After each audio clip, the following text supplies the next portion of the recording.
If you listen to this podcast, odds are you've seen the 1986 blockbuster Top Gun dozens of times. You know the storyline, and you love the exciting flying cinematography, but what do you know about how the film was actually made? Now, I'm not just talking about what we learned from Pete Pettigrew way back on episode 21. You remember him, he was the Navy's advisor to Paramount.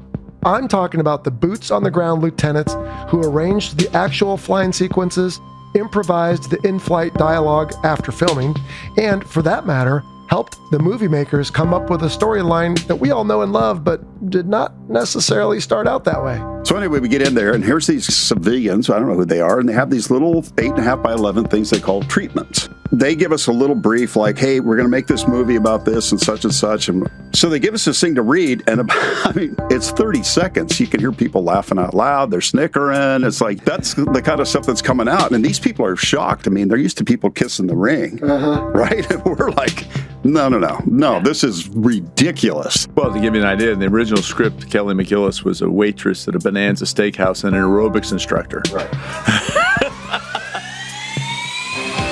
Scared to what?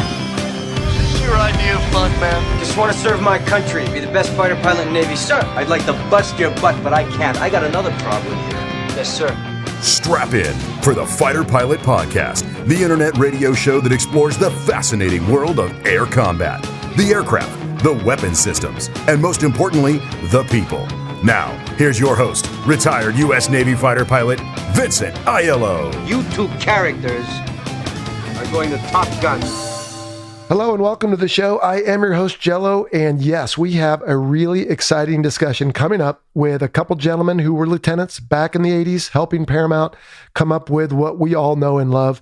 And you'll be pretty interested, I think, to learn how involved they were, not just in the flying sequences at Miramar and up in Fallon and off the coast and on the ship, but really in the storyline development of Top Gun. Everything from the different characters to the dialogue, to the ejection sequences, the tower flyby, all that is coming up in just a few minutes. But before, you know the drill, one quick announcement, couple listener questions. Now, hopefully you're enjoying Top Gun month. We've been really throwing out a lot of content for you, including musings on our website, and of course all the bonus episodes, including the Top Gun versus Top Gun episode 7 revisit we just put out 5 days ago. And in true fighter pilot fashion, I'd like to debrief a mistake. It turns out that Mob's shoot down of the Su-22 fitter was actually like 3 months before Grand and I recorded that interview in 2017. It was in June of 17. So I just got my wires crossed on that one. That panel Grand talked about was actually where we recorded at that hook in September 2017. So my bad, but otherwise it was good to hear from Grand again. And everyone said they really loved Brad Elward on his couple interviews there as well. So yeah, Top Gun month has been fun and it's not over. We got a lot of more content coming up for you. A lot of more. You like that one? Anyway, all right, a couple of questions that do apply to Top Gun month here. One is from Steven in Preston, Idaho, who likes to torture me with pictures of fishing and beautiful Idaho scenes. He says, are Top Gun students allowed to take notes during lectures? I can't imagine trying to learn that much material without taking notes. If so, how does the school keep that material secure? The lectures have to cover lots of classified material. Do squadrons have a study area where pilots can keep their classified notes for study? Well, yes, they do, Stephen, and that's the biggest point. There is, of course, security for the building. Everyone has to get by the security guy to be in there in the first place. You have to have a certain security clearance to get in the first place. And then there is a room for the students with a safe. They can keep their classified notes in the safe. And then when they are done and graduate and go back wherever it is they're going, which the next question's about, then the school will send their notes to them via registered mail. Believe it or not, I didn't know this until I started getting more involved in security stuff, but a lot of that stuff gets double wrapped and sent right through the mail. So I hope that's okay to say, because I always wonder what happens when it gets lost. Anyway, that's how it works. And yeah, Stephen, you can take notes and then you can get them back where you go after that, which is the genesis of Keith Williamson's question. He's right here in San Diego. He says, after listening to the most recent episode with Andy Mariner, call sign Grand, I was surprised to hear him say that after graduation, lots of Top Gun graduates stick around on the staff, lots go to adversary squadrons, and it sounded like only a very rare few go back to the RAG, or whatever it's called these days. Technically, Keith, it's the FRS. Even fewer, he continues, if any, go back to their actively deployed squadrons in the fleet, or am I mistaken? Keith goes on, I thought the spirit of the school was to train the top pilots and top scope from each squadron in the fleet and then have them go back to their squadrons and teach their brethren what they learned. How do they do that if they end up staying on the staff or going to adversary squadrons, etc.? I do realize that by definition, they are still teaching if they remain at the school or in an adversary squadron, but what about the actively deployed squadrons in the fleet? Well, Keith, it sounds like you might be under the old paradigm, which was the power projection course. We talked about this with Brad Elward a little bit. In the old days, they used to pluck lieutenants out of their squadrons, send them to Top Gun, and they'd go right back to their squadrons. And these days, it's changed with the Strike Fighter Tactics Instructor program, where you leave your first tour, you go to Top Gun en route to whatever it is you're going to do next. And then after whatever you do next, then you go back to a fleet squadron, not necessarily the one you left, as the training officer. That's what I did, even though I went through back in 2000. That changed, I think it was around 1996. So yes, I left VFA 86. I stayed at Top Gun on the N7 staff. And then after that, I went to VFA 97 as their training officer. And that is the paradigm today. So what you asked in your question is essentially what they used to do prior to 1996, but still a good question. All right, cool. Well, hey, let's get to some details on the filming of everyone's favorite first movie, Top Gun. We'll see how Top Gun Maverick does later, and we've got some information coming up on it. But in the meantime, let's get to it. Here we go.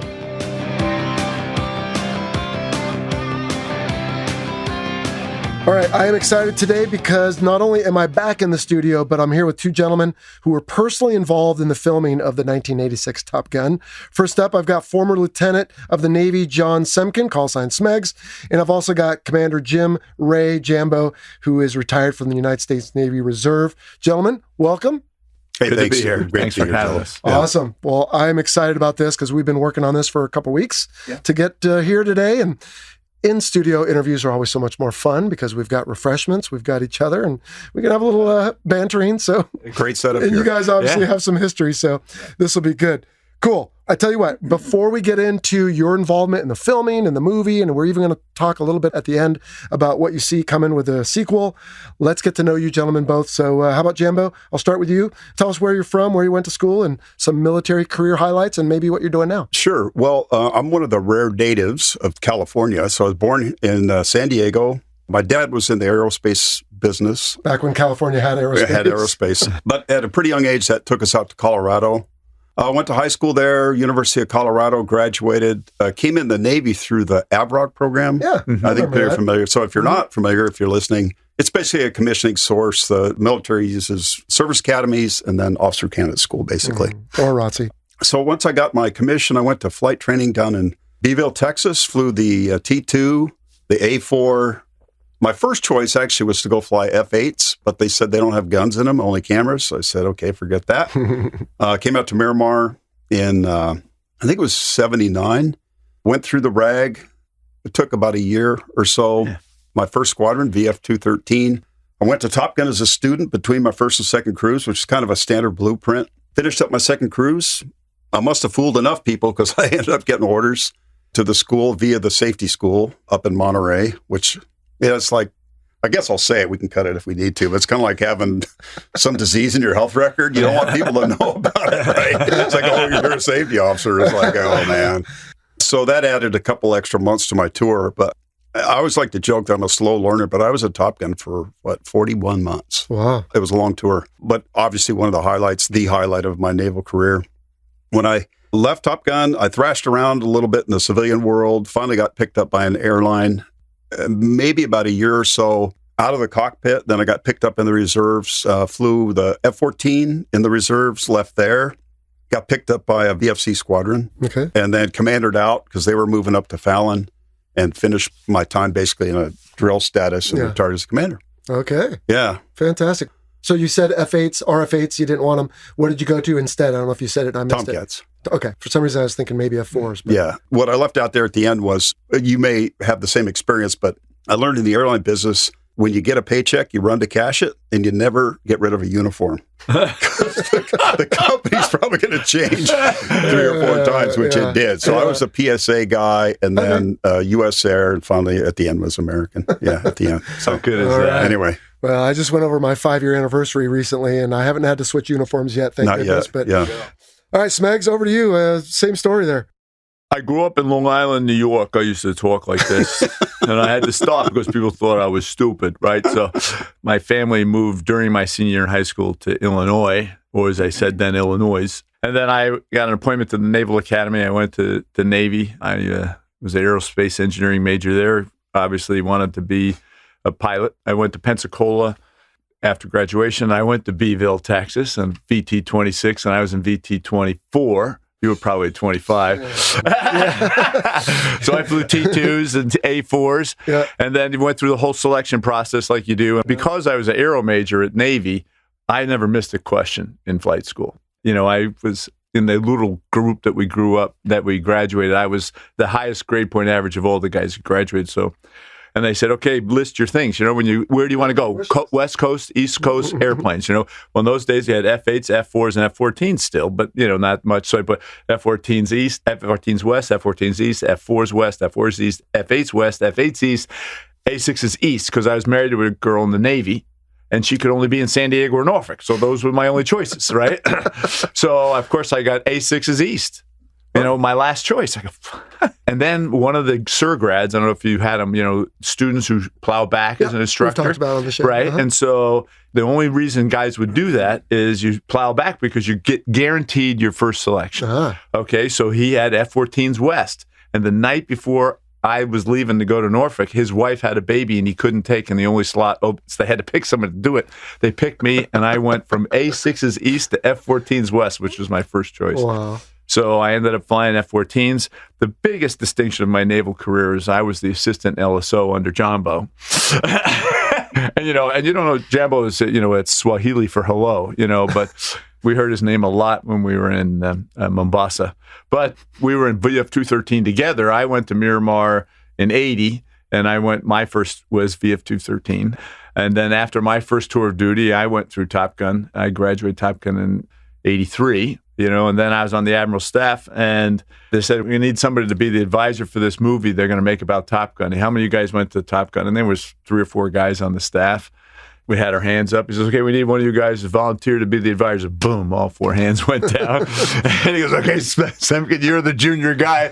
He throws the script at me, and they forced me to be the advisor for the movie. And so then, you know, I went through the whole movie thing. I did all of the coordination with Rat, and Willard. You know, Jambo was with Rat Willard over at Top Gun. And so you had the flying and you had the rest of the craziness. And then the only thing I did during the actual flying was at Fallon. I was on the ground calling the maneuvers when they were coming into the camera. I used a little mirror and they'd just fly at me. I didn't do any of the bogey stuff, you know, because all that stuff was done remotely, you know, on cameras in the airplanes. And then after that, ABC heard that I did a great job on Top Gun and asked me to go be the advisor for the miniseries War and Remembrance. And I said, well, you know, you're going to use the Navy? And they said, no, why would we use the Navy? I said, well, I'm a naval officer. And they said, well, can you do that? I said, no, I'm a naval officer. I can't do it. And they said, do you know how much this job pays? And I said, I have no idea. And they said, $7,000 a week. I went, well, I'm making $31,000 a year. I think I can fix that. So I said, but there's a problem there too. It takes 6 months to resign my commission. And they said, we don't start for 7. I said, I'm your guy. And then, of course, you know, I hated the movie business. I just hated the people. I hated the job. I hated this backstabbing. I hated everything about it. But I got paid a lot of money for a year, and then oddly enough, you know, the guy who was the advisor for the first Winds of War was a Navy captain who the producer promised he'd give him the job if he ever got out of the Navy. Well, I'm halfway through the movie, and that guy gets out of the Navy, and they say, what's his job? You got to go. So I left, and I started another little company, and I just hated it. And so I said, that's it. And I walked into a real estate office and said, this is what I want to do. And then I've been very, very, very lucky. I started out in office leasing. I was the developer for Staples Center in downtown L.A. I did 2 failed football stadiums in L.A. I came in second both times. You never want to come in second when they're only going to do 1. And so now I'm a real estate developer, and I have projects, you know, around the country. Smegs, we have a lot of people that listen to this show who have different questions about their careers and will they like this or that or the other. You and I only just met before coming in the studio, but are you willing to share a little bit more about how you ended up on the fighter staff? Because from what I understand, there's a little bit more to that I think could be encouraging for people, depending on the details, which I only... Well, it's not good. I was medically grounded. It was a temporary job for me. And so then what ended up happening is I ended up doing the movie, and then I was going to go back to flying, but I got out. Well, believe half of what you hear and nothing of what you see, because what did they tell you? I'd heard something that it was a choice that you had made, and that like Cougar's situation in the beginning of the movie was roughly based on you saying, hey, I'm done, I'm out of this, but no, medical. I was getting a divorce and all that other stuff, and so I said, hey, I need to take some time off. So that's basically how it happened. Yeah, okay. It's not untrue, but the Cougar thing had nothing to do with me. I never had a problem landing on the ship. Well, we'll get into all that in a second. All right, so we know how you ended up involved in the filming. For you, Jambo, or is it Jambo? Or is that what you keep saying? Jambo. In Africa, they call it Jambo. All right. Okay. Well, we're in San Diego, so we're going to go with Jambo. Jambo, you were, I guess, on the staff, and so they came along and said, all right, we're doing this movie, and we're not going to today get into all the details of the article that was written, and then along come the guys who said, that sounds cool, let's make a movie. But you were on the staff, and the orders came down from on high that someone's got to be involved in this filming business? Yeah, well, actually, I think there's a little bit of that process that's worth talking about. Sure, absolutely. Because you haven't been there on the staff, understand that the workload, I remember going through there as a student, and I was in awe. I'd show up there 6 o'clock in the morning, and you just rubbing the sleep out of your eyes. rubbing the sleep out of your eyes and rack scars. And here are these guys, gig line's perfect, the board's all set up, ready to go, the music's on, the lights are perfect, and they're just nailing this, man. It's like, didn't I see you at the bar last night hanging from the trapeze at about like 11:30? In any case, we were short-staffed then, and demands on the squadron were really high. And in the middle of all this, we get tasked. I remember it was one of these all hands. Everybody has to go into classroom 2. Okay. So just that alone, it's like, come on, Skipper, I'm busy. Mm-hmm. I'm doing stuff. So anyway, we get in there, and here's these civilians. I don't know who they are, and they have these little 8.5 by 11 things they call treatments, right? So a treatment is basically like the cliff notes of this story. And they give us a little brief like, hey, we're going to make this movie about this and such. And I'm just kind of not really filtering any of this stuff. And they say, okay, come on, faster and funnier. Yeah. So they give us this thing to read. And it's 30 seconds. You can hear people laughing out loud. They're snickering. It's like, you got to be shitting me. Sorry. But that's the kind of stuff that's coming out. And these people are shocked. They're used to people kissing the ring. Right? And we're like, no, this is ridiculous. And I really do think it was a little bit shocking. Well, and at that time, the script was not anything like it ended up being. Yeah, this was, but the story itself, frankly, I don't really remember the details, but it was ridiculous. Well, to give you an idea, in the original script, Kelly McGillis was a waitress at a Bonanza Steakhouse and an aerobics instructor. Right. Right. Okay. And Cougar was supposed to have a ramp strike in the opening scene. Oh, yeah. And the Navy's like, no, we need and carnage. Ghost died in a midair collision. In a midair. Right. Which I nixed so that. It was just a lot of it. But even that level of detail wasn't in it. But the story itself was dumb. And, well, it was. It really was. It was. And more about that in a while, too. So, as I recall, they basically tried to collect themselves and say, well, really, this is just the first draft. And we're like, yeah, whatever. I'm busy. Mm-hmm. And they left. Well, within a few days, the word came down, from the heavy callers. In the Navy. The Navy said that, no, the Department of Defense, the Navy Department has decided that we are going to do this. The Chief of Naval Operations. So the next time that we got together, the conversation basically went something like this, and I'll credit Rat with this, saying, okay, guys, look, we understand we have to play, but this is our football, this is our sandbox, and here are the rules. And the rules were basically, you're not going to do anything to make us look bad, right? And what you do has to make sense. That was the subtext to a lot of battles that went on for quite a while. Cassidy, Admiral Cassidy, yeah. He was not happy that, this had to happen, right? In those days, the court-martial was going on from the previous movie, right? So you kind of skipped over that when you were talking about how you got selected to be the guy. Yeah. Yeah, because the Final Countdown had come out a couple years before. Yeah, the Final Countdown, and CO was being court-martialed for some complete BS thing, related to the movie and the film. Related to the film. Actually, he got a like VHS machine. Beta. When we were in the Navy, there was reel-to-reel film, right? And so he said, well, I can't leave this on the ship. So he put it in the box. When the film crew leaves, they leave everything. They paid for it, they leave it, right? They don't want it back. It's not a gift. It's just, it saves them time, right? So he put it in a box. He puts it in his garage, because he knew the guys on the ship would steal it out of the ready room. When the squadron went back to sea, he took it out the garage and put it back in the squadron. And so that happened a couple of times. And then when the whole thing came out about, or were you giving them free flight time? He said, no, they were just filming me on the way back. We had to go back to the base, and they were filming us on the way back to the base. It wasn't coordinated, right? Okay. And so they were suspecting him, so they said he must have gotten something. So they went through his house, and in his garage, in a box, in his garage, not in his living room, to plug in that he was using, but in the box in his garage was the VCR, and they accused him of accepting a gift. Which back then, those were expensive. These days, you can get one for $20. Yeah, well, then it was like $2,000. Exactly. Yeah. So Admiral Cassidy wanted to have plausible deniability. So after he picked me, he said, here's what the deal is. Don't do anything illegal. Don't kill anybody. And don't make us look stupid. That's all he said to me. And I'm sure he said the same thing to Rat, because Rat was in the meeting. And so it completely goes with what you just said. And that was our only rules. And I never really had to report back to him again. It was weird. As long as you know those rules. So we might be getting ahead, and I've talked about this a lot on the podcast. Real life is boring. Let's face it, right? They don't want to see a 3-hour debrief of a sortie you just did.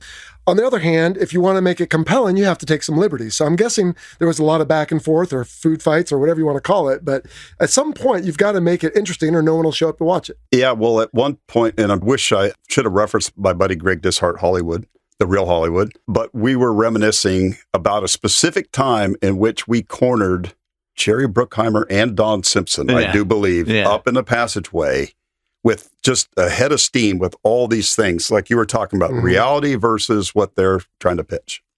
And I don't remember which, but I think it was Don Simpson who basically said, guys, look, this is not a documentary. That was our key. That was our key. This is not a documentary. And I'm going to paraphrase, but in so many words, he said, this is going to have great flying, unbelievable music, and both you guys are going to get laid. And from that point on, well, now that we have our priorities straight, then you kind of understand that we kind of shifted our attitude in realizing that that's the product that they're shooting and the demographic that they're shooting for. And so we kind of ratcheted down the pressure a little bit.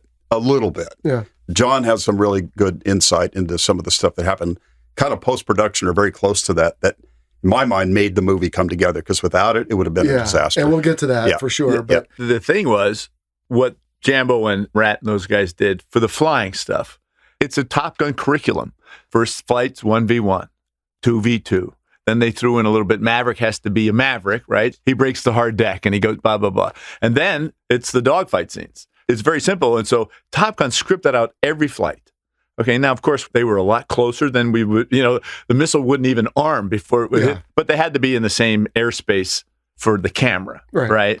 That's where it really changed. In the original script, it was nuts. Goose dies in a midair collision. There's 3 accidents. 2 airplanes hit each other. Another one gets shot down, okay, and then another one crashes on the deck. Okay, 4 accidents. So we lost 4 F-14s in an hour and a half. And I said, these are the Navy's best pilots, you idiot. We're not doing that.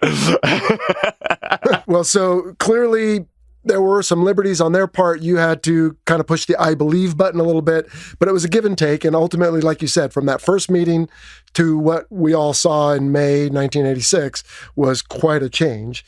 And I've got some notes here I want to ask about, and then we've actually got some listener questions as well. So let's focus on, if it's all right with you gentlemen, the aerial filming, and not just from the air, but the flying, I'm trying to say. I don't care about the love scene or the house in Oceanside. Well, Jambo and I auditioned for the love scene, but they said we were too good.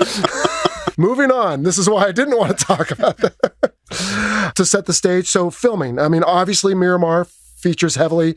They never really brought Fallon into the story, but a lot of filming took place in Fallon. Were there any other physical locations, if you will? Physical locations for filming of the flight stuff? Yeah. Well, You have the flight line at Miramar. Well, you you've got the air stuff out over the ocean where they were flying behind the Learjet. So you could tell that. I was not there then. Okay. So the only thing I was not physically there was when they flew behind the Learjet. So that's Jambo. You were sort of the sheepdog for everything. The military. Well, I was on the ground calling all the maneuvers for everything on the ground when they were on the ground. Right. But I mean, when the Paramount people were on any military base, you were right there with them. For everything. Right. But those are fun stories we can tell later. But the flying behind the Learjet is a good story. Yeah, so the majority, if not all, of the multi-plane stuff was done out over the Whiskey 291, which is our off the coast of San Diego. San Diego. Okay. And, again, interesting to note that treatment that I was talking about, I think it was there, or maybe after that, we became aware of the fact that the extent of the aerial filming was going to be a guy named Clay Lacey. I think it was the United Airlines guy. But he owned Clay Lacey Aviation. Aviation. And he has amazing business, an amazing reputation. So every time... In fact, our company Jet's still with him. In the past, when you would see, like, fly our beautiful airline and the sunset and the thing goes off in the distance, that was more than likely Clay Lacey that did that. Okay. He had a purpose-built camera set up in the back of a Lear, I think. It was a telescope that went down from the belly of a Learjet and pointed backwards, and it could swivel all over there. And so these guys were flying behind a Learjet. But that was the extent. That was going to be it. So there was going to be basically fly behind, brake left, brake right, aileron roll. And it's just like, can you imagine if that was the extent of it? Because most people agree what made that movie was the flying and the music. Right. Okay. If that was the extent of the flying, I think people would be very disappointed. So with some input from us and a little bit of tweaking with Nav Air, we were able to end up mounting cameras in the airplanes, which I'll jump ahead. But I think for this next variant is going to be just leaps ahead. Of what we've seen in the trailers. Cameras inside. We'll get to that. But that was not in the original plan. There were not going to be airframe mounted, or cockpit mounted cameras, from what I know. They made an application to Grumman to modify the F-14, but they didn't know that they were going to get it. Okay, so when they were first doing the Learjet, and then they put guys in the back seat with cameras. I think Heater actually carried a camera in one of the flights. And then we had, when the space shuttle goes up in the air, those rockets and zoom in and everything, we had one of those that the Air Force gave us. So we ended up having airplane mounted, where you're seeing the F-14 in the front and the F-5 behind and vice versa. There's a camera mounted in an F-14, and there's guys in the back seat of an F-14 sometimes taking a shot. There's guys in the Learjet. The problem with the Learjet, oddly enough, and you never flew the F-14, so you don't know, the F-14 rolls like a turtle. Okay, it doesn't roll very well. And so they were trying to make the F-14 look better by speeding up the film. Remember that? Oh, yeah. A couple of those made it in. I know, it's a nightmare. But the Learjet could fly, 400 knots, but the telescope vibrated above 280. Okay, so the camera work didn't work. So the Learjet had to fly at 280 knots. High wallow speed. Yeah. 280 knots. So 280 knots of the Tomcat with your wings back. Remember, they wanted to have the wings back. Of course. The airplane lose 3,000 feet in one roll. And so they figured, well, we can do that by just speeding up the film. Well, you got the F-14 coming out of the picture and the F-5s go... It was really a mess. At some point, they must have figured out external cameras on the Tomcat because there's a lot of scenes. They did. They did. But when it began, that was the extent of it was going to be the Lear. Yeah, I just want to be clear about that. These guys was really great. I wasn't there when the dailies came in for the first day. All the guys from Top Gun and Rat were I was there for the filming. I wasn't in the airplane, and Rat goes, "You're never going to see that footage again. It's out, gone. We're never using it again." And why did that happen? The airplanes don't fly like that. Well, we sped up the camera, and Rat says, "You're not ever going to do that again." That's part of our football sandbox. So just to fill in a little bit, that phrase daily, they call it the daily rush. You get this raw, basically roughly edited. What was cool is they'd lay down some modern top 40 track over the top of it. So it was kind of cool. And I actually had some of those at some time. I have no idea where they ended up. The dailies reflected just that. Typically, it was the day before. See, whatever we did the day before, you'd see it the dailies the next day. Okay. Of course, now everything is done digitally, right? Everything's recorded digitally, but they used real film back then. And I remember talking to, it might have been Bill Bottolato, but I asked him about, this was probably when the movie first came out.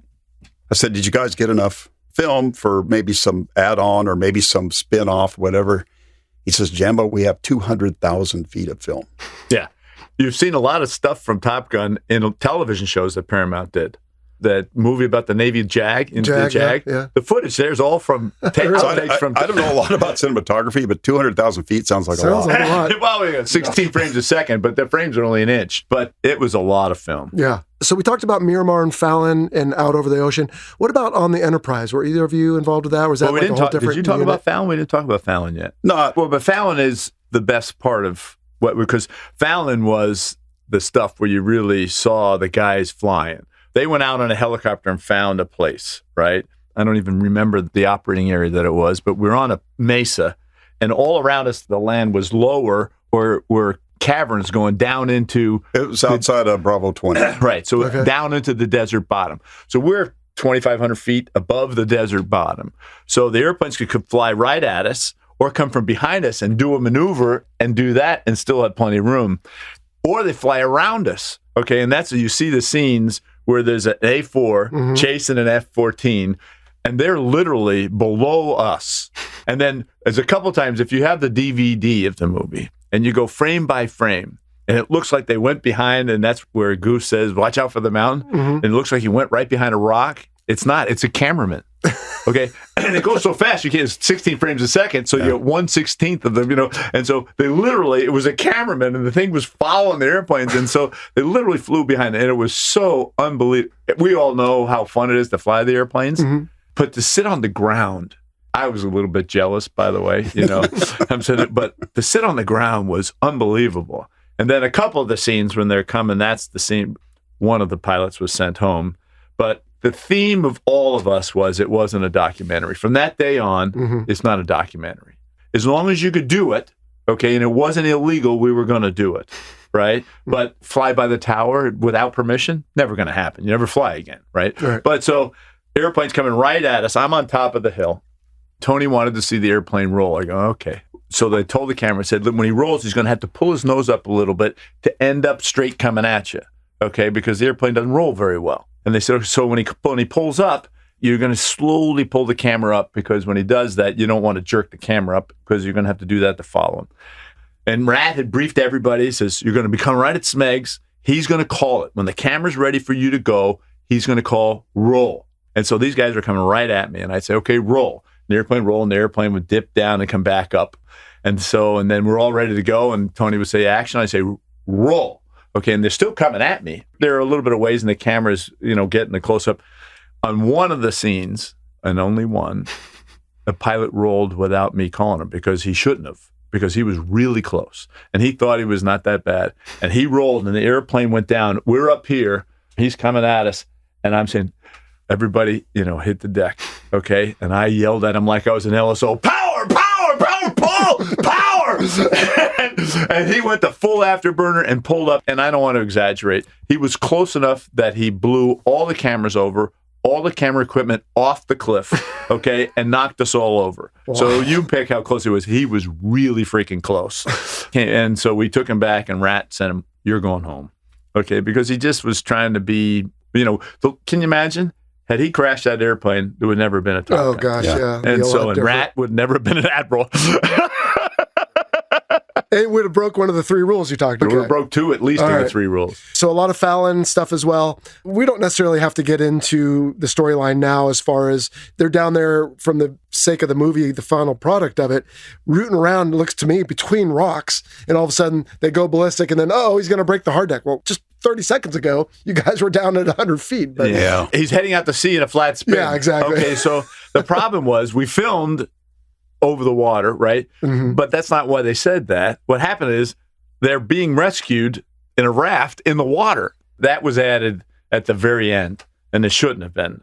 They could have said they're heading out to sea, while they're doing the dogfight, and then they could say he's in a flat spin, but they said he's in a flat spin heading out to sea. That has got to be, that's like the bogus line of the entire from an aviator point of view. We all know it. We all know it. Again, they added that, and we didn't know it. They wanted to do an aileron roll off the catapult. You wanted to ask about the Enterprise. So they said, we need the pilots to take off. They had the airplane there that, and and they wanted them to do an aileron roll off the catapult. I said, you guys nuts? I said, the F-14A doesn't roll, and it's only doing 160 miles an hour, and when it goes off the end of the ship, it is not going to roll. So they said, well, we want that. I said, well, you're not going to get it. I said, what we'll do is we'll do a flyby, and we'll come by the ship, and then we'll pull the airplane up, and we'll do a roll going up in the air. With the ship in the background. With the ship in the background. And all they did was cut that footage to right after takeoff. Right. And so it makes it look like he did a roll, but all of us who fly the airplane know the airplane would have, not even gone through a quarter of the roll before it hit the water. Creative editing. And again, we don't need to necessarily pick apart all the little editing things, but there are a lot. There's an unbelievable amount. Yeah. And with the exception of he's heading out to sea in a flat spin, everything else we allowed them to do. Okay. Everything. And the reason is because we wanted it to be cool. I think you succeeded. Do you know, though, for the Enterprise, did they apply some filters, or was that just the light they had that day? Do you know? It was so beautiful. To answer the question directly, I don't know. Okay. I would guess that they probably did.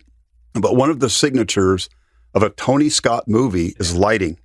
And I remember sitting down with him at one time because all the filming we were doing, basically we were briefing at dark in the morning. So we'd take advantage of the morning light. Mm-hmm. And he did a little physics thing about, blue light and how it's scattered and all this kind of stuff. And if you go back and look at it, you'll notice a couple things. First of all, you get richer colors with low light angles and you get really strong shadow. So virtually all of the airborne stuff, except for the stuff we did over the water. Yeah, which you couldn't do. Was taken, like motorcycle going down, F-14 going by, sunset, right? Yeah. In fact, it was almost dark when they filmed that because it took a while to set up. That's a signature in a lot of his movies. He's really big on lighting. That's part of the reason. And then the post-production, I think the filtering was added for mood. Yeah. Well, actually, they had a bunch of filters they put on the cameras while we're filming. Whatever they call the guy who does Kimball was his name, but I don't remember the name of his job. But they were always trying different filters, and Tony's looking through the lens. He goes, that's it. But the truth is, I think that was Tony's way of stalling, because he never wanted to say rolling until till you had a beautiful sunset or a beautiful sunrise. I mean, literally the whole movie, you'd think the only time we flew was, 20 minutes before sunset and 20 minutes after sunrise. It's remarkable. Yeah. Once I've mentioned that to people, I go, hey, you know what, you're right. And that's how we did it. He was very talented.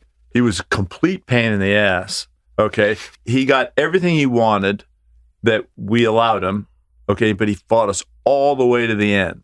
And he wasn't shy about expressing his opinion. No. So he fit right into it. Yeah. In that way. He didn't know any other. He couldn't put a sentence together without the F-bomb.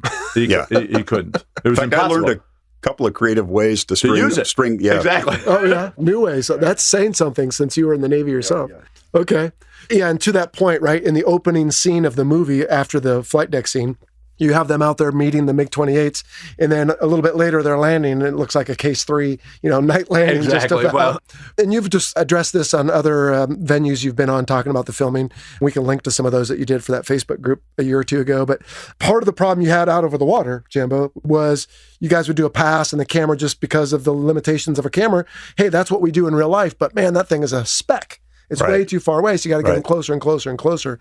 And that became, as I understand, not a limb fact, but in a sense, a big deal about, hey, if we're going to go do this, we need to really risk manage this, because that's what aviators do. And you guys are going to stay still, we'll fly by you. Right. And when you see it, you don't even think about it, most people, but those F5, MiG-28s, whatever, they're going by those Tomcats pretty close. The guy that could speak about that with authority is Dave Baranek Bio. Yeah. I think a lot of people that listen to your podcast are familiar with him. He's got his own show, actually. Yeah, and written some really great books. Yep. Yeah, they would fly by, and it's like, you need to get closer. It's like, no, that was close. And for those who don't know, we have rules of engagement that basically say, in training, unless a trend is established, you're going to pass left to left and not inside of 500 feet. Well, that's in a training environment in dogfighting. This is not a training environment. It's a dynamic static environment in that sense. Everybody's maneuvering in a way that's expected, but still to do that, it's really like trying to thread a needle at 500 plus miles an hour. You were a Top Gun. He was a Top Gun instructor, right? Mm-hmm. So when you're coming into the pass, you're both doing this at the same time. Turning into each other. You're both turning into each other, right? Well, in the movie, you'll notice that when the F5 goes by, the F-14's wings level. Yeah. Okay? Because Rat said to the pilot, whoever it was at the time, don't you turn into me. because they had to keep getting the F5 closer. Closer and closer And closer and closer and closer. He says, I'll miss you. Just don't you turn. And so basically that's what happened. And then it was so close that in the F-14, there was a camera in the back seat that we used to film the actors. And we took them up in flight and everything, but most of them didn't look very good. Yeah, I heard. And so we couldn't use any of that footage. But also we had real Rios in the back seat with the actors' helmets on, right? And so those guys would turn around. You'd see them turn around. You see the F5 go by it. And so that was just the camera from inside the airplane, recognizing. Sometimes it was the one that was mounted. But it happened so quickly, as you know, you're past them and you wouldn't know it. Right. All of that stuff ended up in the movie, because it was compelling. Yeah. It was good. And you said in the other video I referenced on the Facebook group that I guess the crew in the Tomcat could hear the other aircraft go by, which absolutely. is an anomaly because usually we have that safe separation. If you're flying next to them in formation, that's one thing. Right. But when they go zipping by with as much ambient noise as there is in the airframe in the cockpit with all the ECS fans going, that's rare. But it wasn't necessarily BFM at that point. It was, in a sense, a training evolution of we need to get this footage. Right. So here's how we're going to do it. You're going to stay still. We're going to go by you. But I mean, absolutely exceptional. Yeah. And really a testament to the skill of the people that put it together and knowing like, okay, they're pushing for this. We're going to take it in a little bit closer. For those people who are listening who don't understand, I don't think I'm exaggerating to say, even at the slower speeds that they were closing at around 1,000 feet per second. So you don't have a lot of time. No. Rat's briefing his guys, right? And he briefed the F-14 crews and F-5 or A-4 crews at the same time. Mm-hmm. He said, okay, here's what you got to do. And it wasn't always Rat in the F-5. The only time you see Rat in the F-5 is when there's a picture of the bad guy. With a helmet. That's Rat. Uh-huh. Okay. All the other stuff is just Jambo and Hollywood and the other guys that were at Top Gun at the time. That was their flight. Speaking of that, I've always wondered, what did they use for the controls they made the bad guys use? Because he, at one point, shoots a missile with his left hand. Yeah, well, that's just back. They just turned the camera. I don't know. I rewatched all the flying scenes this morning for professional development. Of course, I watch that every morning. No, I'm just kidding. But yeah, I was like, wait, that's his left hand. But of course, again, we're not going to pick apart like, there's times when he's going to hit the brakes and goes right by, but he advances the throttle. Yeah, no, So one side note on that, believe me, in this Facebook group, there's a lot of people that have spent a lot of time picking all those things out. Well, this is their passion. Okay, I absolutely get it. On the other hand, John can attest to this, I'm sure, when he was doing the TV show, there's a person or persons on a set. Their entire job is to make sure that we're sitting right now in a room with in a studio with a table and there's some cups and stuff on it. Mm-hmm. That if we broke from filming or recording, they came back that everything is in the exact same place. Right. Nothing's moved, right? You have your hair combed the same way.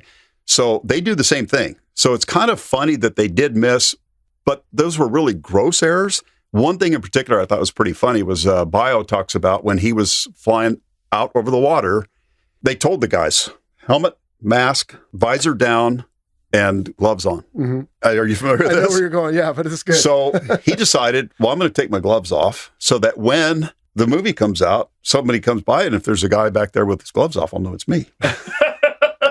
And they caught him. Yeah, you in the back seat. I thought it was his, it rolled the sleeves up. It might have been sleeves. Either That's way, what it was. He was trying to, because, there were so many different pilots involved. Sorry, and gloves. they all looked the same. He was doing something to kind of distinguish himself. But he got caught. Yeah. Well, that is interesting, because in that opening scene, they use the E and the F5 interchangeably. At one point, it's two single seats, and then the very next frame, it's a two-seater. Well, there were only two of them painted black, I think, if I remember correctly. Yeah, we had three, and we painted two of them. We painted two of them black. So they just had to keep. And what was funny is, if you watch closely, they put on this paint that rubberized paint that peeled off. You can see it. So you can see in a couple of airplanes, big chunk. That's because the unknown country didn't have good corrosion control. Yeah. We'll go with that. Because you can see the desert camel. Yeah. Also, in the opening scene on that landing sequence with Cougar is an F-14, which is doing some pretty heavy wing rocking. Any idea how they filmed that? Oh yeah, that was it coming into Miramar. Okay. Yeah. So they just set up some cameras, at the end of the runway? They set up the end of the runway, actually, and they were coming in from west to east. Okay. So from the ocean side. Yeah, because if you notice, it's the sun is in the background. Okay, and they just had a guy doing this. He looked like he was getting pretty aggressive. Did they just zoom in, or? They were going faster than they needed to, so they felt comfortable doing that. And light. The airplane only had bowed out of gas and no weapons or tanks or anything. So that was. And Interesting. All right. So then they go to Top Gun, and Mav gets to go fly Jester. And again, I've already talked about the, rooting around between the rocks, and then all of a sudden, oh, he's going for the hard deck. Well, where were you 5 minutes ago? Yeah. But we never, well, just so you know, we were never above the hard deck. Yeah, I'm sure. Well, you wouldn't have seen anything from the cameras, right? But let's talk about the tower flyby, because I understand that was a bit of and it looked like when you watch it, there's a external scene where the tower's in the foreground. 2 different places. The external scene was filmed at Fallon. Oh, it was, right? Not at Miramar. Okay. Yeah. And then there's one inside the tower, it looks like. There is. Well, and here's another thing, real quick. That's a 5-second scene. How many days or weeks or whatever? No, it was an entire day, one whole day for this 5-second thing. Okay. And so Bozo, he was Lloyd Abel, Bozo call sign. I think he was in VF-54 or 24, something with a 4. But he was kind of a senior, lieutenant commander in his squadron, and they were going off on a weapons debt, and they said, no. We only got so many spots. They left him home with the airplane crew to take because he was going to be the pilot. So we meet with Bozo. They said, we want you to fly right by the tower. So the tower's here. The tower's, 3 stories in the air, maybe 4. And so we want you to fly so we can look at you. Look down at you. Basically look down at you. Yeah. And he says, okay. He says, so they said, we want the wings all the way back. And Bozo says to him, and I said to him, I said, hey, the airplane does not fly very well with the wings back under 300 miles an hour. I mean, the F-14, the wings don't even start going back until you're in the 400, maybe. Yeah, depending on the altitude, but yeah. Yeah. So in other words, if you're going to manually put the wings back, you better be going fast if you want it to handle. Right. And in fact, that's how we broke when we come aboard the ship. I don't know how you did it in the F-18, but the F-14 wouldn't slow down because if you had the wings out, the airplane could go around twice before it slowed down the landing speed. So we would brake with the wings back, speed brakes out, and yank, and the airplane would dissipate power of speed. No, we broke with the wings back because it looked shit hot. No, I know, but still, that's the only way. And we Hornet guys couldn't do it. It did look better, but you couldn't slow down. I mean, we would try to brake right at the back of the ship, right? Which you guys probably couldn't because you won't slow down that fast. But I said, Bozo, here's the deal. I said to the director, I said, Tony, there's 2 problems. When the airplane doesn't fly very well with the wings back, I said, so Bozo's going to push the speed a little bit, and then he'll come by the tower. More importantly, we don't usually fly and break over the base. We break away from the base because of the light, as Jambo talked earlier. Mm-hmm. He wants the whole sunset during the entire maneuver of the airplane, as you see him coming over the reserve hangar, with the E2s and the reserves hangar. Right. He's literally level with the top of the hangar, maybe underneath it a little bit, right? Because he's trying to come by. And I said, when you do that, he's going to fly over the Admiral's house. He's going to fly right over Admiral Cassie's house, which was on the golf course. And I said, and so the phone's going to start ringing. I said, there's a phone right here in the tower. I said, there's also a phone at the bottom of the stairs. When it starts ringing, I'm going to walk down and answer the phone at the bottom of the stairs. So you'll have done one flight. You've already done one pass. I walk down there, yes, sir, yes, sir, yes, sir, right away, sir, yes, sir. And I'll hang up the phone, and then I'll start walking up the steps slowly. By that time, he'll have come by the second time. When he comes by the second time and he turns over the Admiral's phone, that phone's going to start ringing again. Okay? And then I'm going to pick this phone up and I'll say, yes, sir, I'll have him knock it off right away. Knock it off. Okay? I said, Tony, you're going to get 3 passes. That's it. And he went ballistic. He says, I am not doing it. I said, Tony, this 3 times. This is it. That's all you're going to get. And the guy had to spill his coffee and all that other stuff, but that's all they got was 3 passes. Bozo was in Buffett coming around the hangar there. Was it sketchy? If you had talked to him, he says, it was safe, but not comfortable. For somebody who's not familiar, the layout of the airfield, when John's talking about breaking towards the airfield, where the tower is, and basically behind it, is a lot of the base housing, all the infrastructure for the base. And then there's a major thoroughfare that goes into an area called Mira Mesa. Mesa Boulevard. It's businesses and all, and residential. And of course, the F-14, it's going to cut a pretty big swath to do that. Especially at that speed. You can't turn very fast. Right. So he's zorching around pretty low over... It was completely legal. The FAA allowed it. Okay? Because they wouldn't allow us to do it if the FAA hadn't said no. Yes. Right. Or I wouldn't have allowed them. You had your 3 rules. Exactly. Yeah, absolutely. All right. Cool. So then on the next engagement, Maverick's out fighting Viper. And at one point when he peels off of his wingman, and again, there's a whole bit about that, and he starts going head to head with Viper, he's got it looks like maybe fuel dumping or something happening out the back. And what was going on with that? Tony wanted things to look like, Tony, what can we do we want something. I said, well, we could dump some gas out there, and you'll see the airflow off of the wings. Mm-hmm. So we briefed the pilots. I said, listen, hit the dump. We literally just dumped some gas. And this coming at your camera out coming right at the Fallon. camera. Yeah, so we said hit the dump. And so you get that vortex. You get the vortex off the wings. It was just cool. It did. It looked cool. We don't ever dump gas. That's the only thing we have. Gas is life. Altitude and gas. Yeah, don't just dump it for no reason. But so in real life, there's no application for doing something like that. But for the sake of the movie, again, you see that almost, what would you call it, like handlebar mustache. Well, it's a vortex coming off the tips of the wing, but that shows you what the air's doing around the airplane. Yeah. And it was really, really cool. Post-documentary. Pre-documentary, that wouldn't happen, but post-documentary, it's like, he wanted us to do things like that, so that's why we did it. All right. And then on Hop 31, I think it is, when ultimately Goose dies, they've got some footage there. And again, I know you tried to do as much of the footage real as you could. I guess with the communication, right, in the opening scene where they're flipping each other off, I think they filmed those separately and then just kind of laid the film over itself to make it look right. Well, were you there for that? Did you do the inverted F-14? I wasn't there. So no. I think it's this. You're the camera, you see that. But if I were coming at you, you'd see this. Okay, so they're offset laterally. I think that's how the Blue Angels do it. Yeah, it's air show. Yeah, the whole thing is, how does the spectator see it? Yeah. If you actually saw, it looks beautiful, like the diamond formation looks beautiful. If you're actually in it, they'd see all kinds of weird angles and all kinds of, And by the way, the F-14, the tail of the F-14 would hit the F-5. Oh, yeah. Right? There's other videos on YouTube about, is it even possible? It's not, but what you were talking about was dialogue, okay? In the original script, there was no dialogue in the movie. Zero. What was their plan? I think that's worth a whole... When we get there, when you get to the post-production. So it was just the guys at Top Gun screamed a 1v1, a 2v2, Maverick breaks the hard deck, and then the scenes where, there's bogeys. That's all there was in the movie. It was, from a fighter pilot perspective, simple.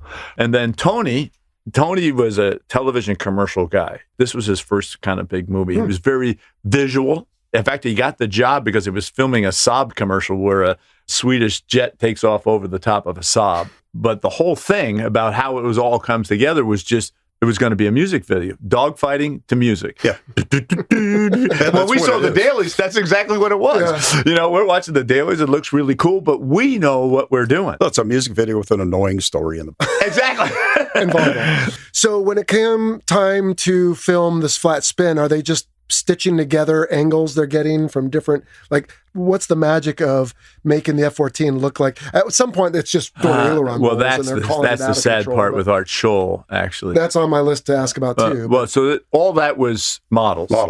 It's all done with a model. It's all done with a model. All right. Yeah. The point of view that you're seeing the model spinning. Well, in real life, what they had planned to do was to see the sky spinning. Because what Art Scholl was filming had the camera facing outwards, and he was in his flat spin, so you'd see the sky going around in the flat spin. Take a step back. So who's Art Scholl? Art Scholl's one of the greatest stunt pilots who, was air show pilots who ever lived. Okay. Right. So he's helping film the flat spin, and what happens? It's really unknown. Yeah. He was by himself in his airplane. He was in a pit. In a pit special. He was over the water. And he may have been practicing maneuvers, or he may have been filming. I don't know, because a lot of the stuff he would do, he would film that. And of course, post-production, they would take a section of that. Because, if you're in a theater and watch that for 30 seconds, they'd have to have barf bags in there, right? Yeah. People would be geeshing all over the place. So, it was just like getting hit with a hammer. When you see the actors up close in the movie, that's all filmed at Hangar 34 in Burbank Airport. Right. They had a studio stage there. They had an F-14 cockpit on a gimbal, right? But behind him was all the footage that Art had filmed, in his deal.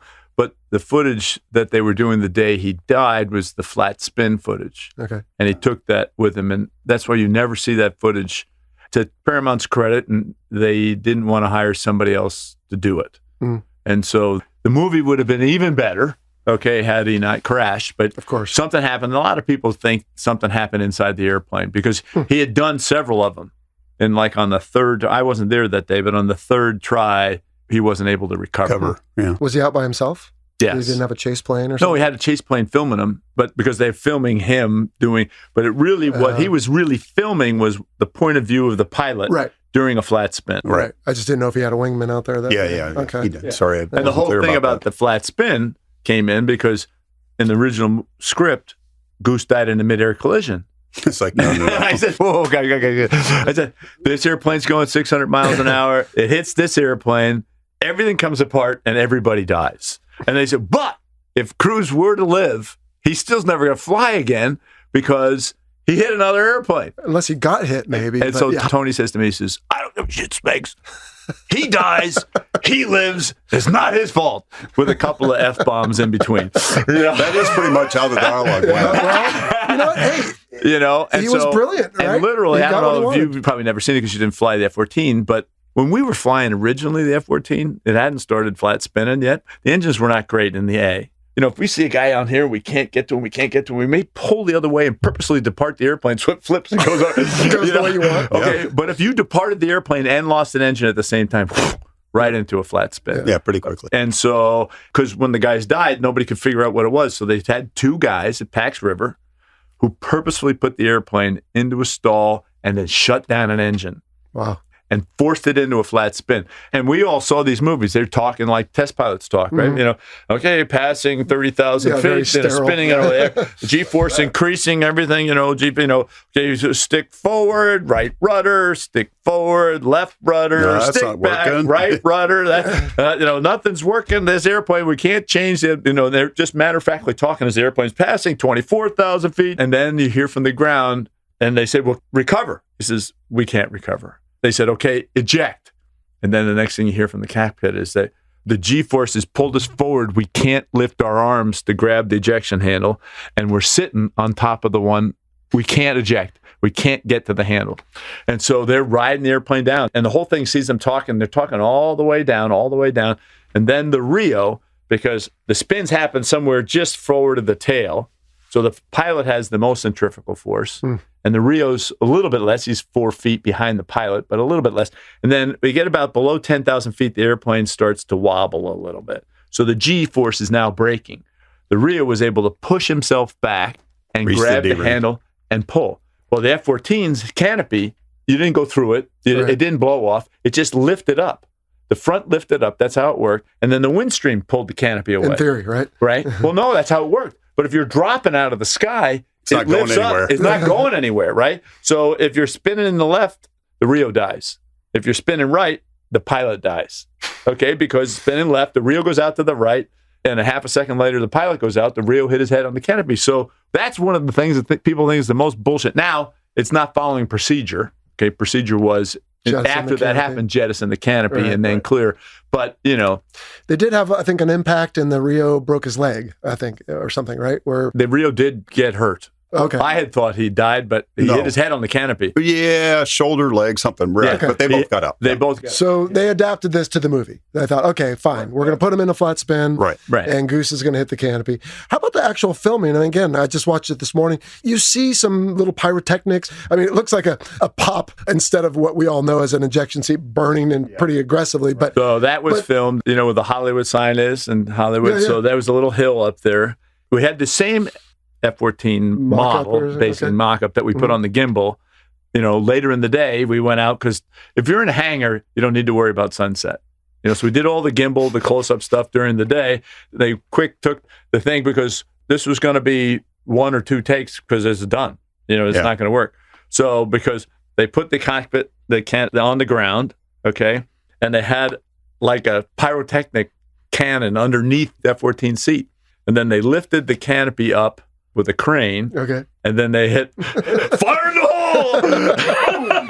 Kaboom! And it hits his head. I hope. And it was hysterical. The first one was perfect. Now the second one, the explosion down here blew the whole sides off the mock-up, and so they put it back together for one more try. But obviously that was the first take, and that was it. Because the second time they blew it up, it blew up. All right. But that was the last time you saw that. But so. They had a couple of cameras. One was going fast, one was going slow, and you could see it was pretty cool. Yeah, actually, I couldn't believe that they actually hit it, but he hit his head on the canopy. It wasn't a person, I hope, was it? Was it a dummy? No, it was a dummy. Okay, yeah, of course. All right.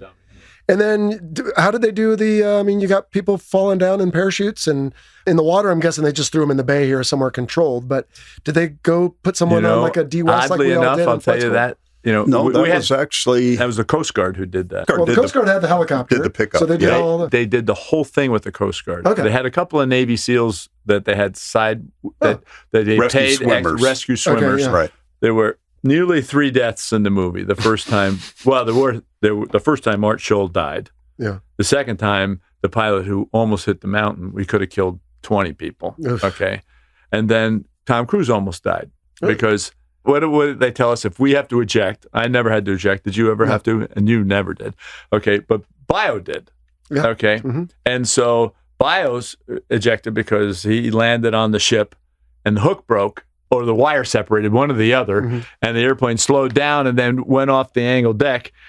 Because he's the Rio, he went out first, and when the airplane started to turn, he went straight up in the air, because the airplane's turning off.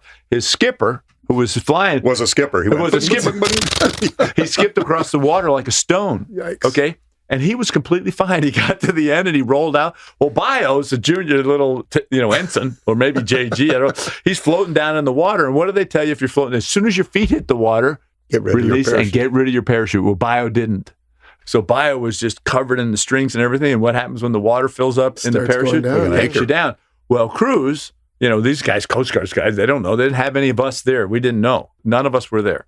And so he's sitting there and his parachute's floating in the water and the helicopter's blowing it down, and the strings are all, from the parachute are hanging all around them. They're over Goose and they're over Tom and everything. And the next thing you know, Tom's going, he's gone. They went down because his parachute filled up with water and took him down. Yikes. And the Navy SEALs cut one side of the things, and so he came back up. But he was choking down water. Then he stayed, to his credit, he got back in the little boat, and he went back out there and filmed some more scenes. But now they've cut the lines on one side, so he's not going to go down again. So it was pretty scary. It sounds like it. Wow. Okay, I had no idea. Yeah, it was good to see the Coast Guard get a little love there with the helicopter. I didn't know they managed all the filming scenes as well. How about, so then in the final battle, there's a couple different missile shoots, it looks like, and I guess I'm told the Navy filmed, or I should say Paramount filmed the Navy firing a missile off an F-14, but they do at some point show a missile off the MiG-28. I'm guessing, was that maybe models or something? Studio. And then what did they do? They took the one missile shoot, and again, we've talked about on the show before, but we'll fire real missiles, sometimes telemetry missiles too, but we'll fire them every so often for the experience of doing it. Plus, it's an end-to-end test of the weapon. So my guess is the Navy's like, hey, look, we're going to do this anyway. If you want to come film it, you can. They begged for it. Yeah. Okay. So they just figured out a way to make it work with someone's NCEA. In fact, I think Chuck Heat, who was ops officer at VF-24 at the RAG, was the chase plane. He was the cameraman who held the camera in the back seat. Oh, okay. It wasn't the Learjet? No. This was a camera in the back of an F-14. And so I think that's how they got that footage. And then they just kind of repurposed that a couple times in the final battle. You see it come off the left and the right. Yeah. And you see the smoke trail flying. Yeah.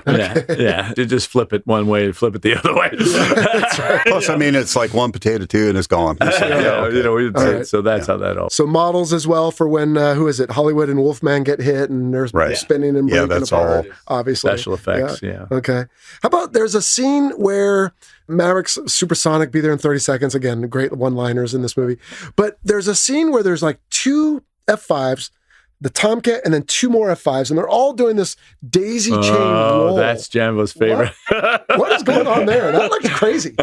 Yeah. That was like maybe the first or second day of filming. Yeah. Oh, really? Yeah. That's one of those things that somehow or another we allowed to slip by. There was a big fight over that because 90% of that stuff was absolute trash where they sped it up, and made it. If you look at it, a couple of those really did make it in. Not with the speed up there. Yeah. Yeah.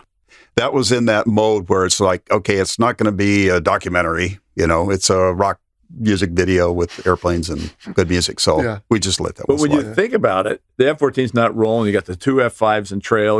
They're rolling behind a Learjet. And they're close to the Learjet. So all of that stuff. But if I recall, the whole idea of that scene was basically showing that the 2 F-14 guys are getting kind of target fixation on the guys in front of them and that the guys in back are stuck up on them. Right. They said there's a 2 boat and the radar, and now there's 4. Now there's 5. Yeah. So even though there are only ever 2 black F-5s in the movie. MiG-28s. Yeah, MiG-28s in the movie. Yeah. And then, of course, you've got the bullets flying through with the choo-choo-choo sound. Love that. And the rat-a-tat-tat. I love that, too. again, we can't pick it apart, but it is funny.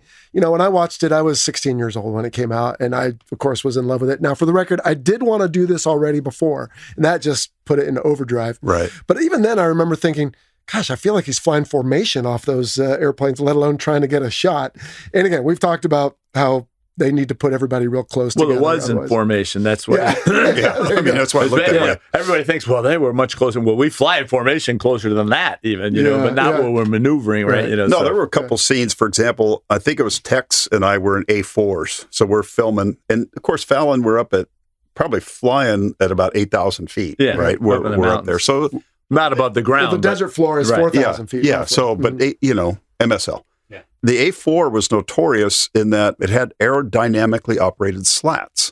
And those airplanes, you know, they were designed by Ed Heinemann back in the 50s to carry a silver bullet on a one-way mission. Exactly. Right? And we're out there thrashing them around, dogfighting, doing all this stuff. I mean, it was nice. I mean, it's like, you can save weight and do all this stuff. Well, they were not very predictable. In fact, part of my checklist when I got in the airplane, I'd pull the canopy down, I'd look to see where all the scrapes were from some guy's helmet, hitting it as one of the slats popped down, because that thing had a roll rate of 700 degrees a second. And that's with a stick. When that slat came down, bang! So there's a Tomcat, maybe two, following us. And we're very close to each other. And we're not going that fast. And they say, okay, you roll this way and Tex roll the opposite way.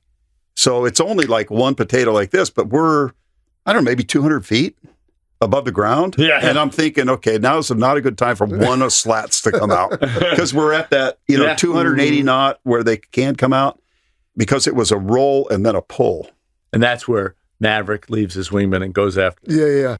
Well, I said I wasn't going to talk about all the other scenes, but there's at least one scene we have to talk about. Now, Jambo, I'm going to start with you because I met you today, and you don't look familiar from the movie, but Smegs, you do. Did you get to play in any of the other... you weren't there... No, I ended up on the cutting room floor. It's the story of my life. No, there was a lot of guys at Miramar that were at that scene where they did... in fact, in one of the cuts, I was Keller. And so I was kind of like the pre-Iceman. Now, the weird thing was they filmed this. What was the place we filmed? It was down in... the bar scene? Yeah. It was up in Hillcrest. And to get the effect that they want, of course, they have what are those little smoke pot? Yeah, smoke. The whole place is filled with smoke. To diffuses light, just like a studio deadened sound, so it diffuses light. All right. And it was summer, as I recall, hot as could be. And, of course, everybody had to be in khakis, and they wanted everybody to be wearing sunglasses. It was just the weirdest thing, right? Except me. Everybody wanted to be in whites. The actors were in whites. You were in khakis. No, because I'm working. Everybody else was in whites or flight gear. But there was one scene where they're at the bar. Right. They're like, see that guy? That's Keller. I had no dialogue. They go, that's Keller. Yeah. He's like he's the ace. That was going to be you? Yes. Oh, man. I know. I ended up down, Gosh. Right. All right. They probably looked, they said, no, he's too much of a baby face. But not you, Smegs, when our heroes I'm are just singing. sitting there, and it's sort of like, have you ever seen the movie The Right Stuff, right? About Chuck Yeager? Mm-hmm. The bartender that all the fighter pilots used to go after their flights after one guy died, the bartender was Chuck Yeager. So they always try to get the guys, who helped them. A cameo in a sense. And at the last minute, they said, I was in the Glee Club at the Naval Academy, so I could sing the song. But they put me in there, and Tony said, just turn around, face the other way. When they start singing, just turn around and sing with the boys. Singing, So when I turned around, I'm looking right at Kelly McGillis. I go, holy shit. I knew right then I was going to, if the scene doesn't get cut, I was going to be in the movie, and so, So for the listener. So I'm the only guy in khakis, so you can't miss me. Yeah, everybody's in whites, and I'm in khakis. You're to the left of Goose from the viewer's perspective. Right, I'm Goose's shoulder. And you're looking at Kelly, and you're singing, You've Lost That Love and Feeling. And then I thought I saw you later in the graduation scene, but... No, that's my doppelganger. Yeah, I'm in other he does scenes. have a doppelganger. I have a doppelganger, yeah. I'll show you the picture later, but there is a picture of, not the Top Gun. Oddly enough, I don't have any pictures of all of the Top Gun instructors who flew in the airplane, and I don't know why that is, but there's a whole bunch of F-14 guys who were extras in the scenes. Okay. And there's a picture of all the actors and all the F-14 guys who were the extras. I did get that. Was there one where, it might have been where they feel the need for speed and high five, but there's someone in the background that looks like you also walking on the flight line in flight gear? Not in flight gear, but I'm on the flight deck. This says VF213 LSO on my white, you'll see me there after Maverick comes back. And the scene where they're looks like the whatever it is, where he's saying, get Willard and Semcken on Cat 4. It's the first time I ever heard my name. I didn't know they were going to do it, but they used our name because it was added later, right? And so I'm one of the guys turning the dials in the back. You can just see the back of my head. Yeah, so the guy who's like the CAG and the skipper and everything all in one, don't know his actor name, but so yeah, Ready, Willard, and Semcken on Cats 3 and 4 in the final battle. Yeah. So Rat gets a call out because what? He led all the flying scenes and was big. Trust me, Rat was... And you got a call out as well because you were their handler. Well, we were, the two of us were the guys that they knew. They got to know all these guys. But the two guys who were in trouble if something went wrong were Rat and me. Okay. Yeah, right? so Rat was the senior, we call him Hinge Head, right? The lieutenant commander at the time. He might have been a commander. No, I think he's lieutenant commander. He was lieutenant commander. So, from having been in a squadron, anytime you have a mission or whatever, you got to have a point guy. You got to have somebody leading a mission or whatever. So he was kind of the designated guy. Well, the skipper, just like the skipper of Top Gun said, Rat, you're doing this. Yes, He said, it's like, the whole thing about this getting court-martialed, And so Rat... Plausible deniability. Rat had to go meet with Admiral Cassidy several times. But now we're talking about Rat, not the skipper. So it worked out. But sorry, go ahead. As he should. He should. Both these guys should because they had a huge That's cool. Impact on the movie. And I hope we get a chance to talk a little bit about the dialogue and post-production. But we can either do that now or I've got some listener questions I want to fire at you. Well, there's one thing you do have to, because he is right. There was no dialogue in the movie. Okay. Wait, explain that to me. This isn't a silent film. What do you mean there's no dialogue? In the original script, there were no words. The pilots didn't talk in the airplane. In the flying scenes. So if you watch the movie, the only time where you see Tom Cruise saying, I'm in, okay, that's the only line that was in the script. Originally. And he's got his mask hanging off the side like this. So we can see him talk. So you can see him talk. Right. Okay, I want to see Tom's beautiful smile. And I told Tony early on, I says, you got to add words to this movie. It's not going to make any sense. We talk all the time in the airplane. The pilot talks to his wingman. The pilot talks to his Rio, blah, blah, blah. And he says, Smegs, he says, we're going to make a deal right now. I'm never going to tell you how to fly those effing airplanes. And don't you ever again tell me how to make an effing movie. Classic. And so we're on my last day on the movie was sometime in September of 1985. We were at Hangar 34, Burbank Airport. You and Bio? No, Bio wasn't there then. Not yet, okay. Heater was there because forever Tony had fallen in love with Heater. He had a man crush. I said, Tony, you're going to film every one of those actors with a mask on. He says, God damn it, Smeg, we're going to have the F and F. I said, Tony, I'm not going to shut up. I'm not going to stop. All the stuff that you want to do, I'm not going to shut up. I don't care if it ever gets into the movie. But when I get back to Miramar and they see this thing with actors flying around like you see in all these bad movies with the mask not on, okay? The truth is I knew that they had to add words long beforehand.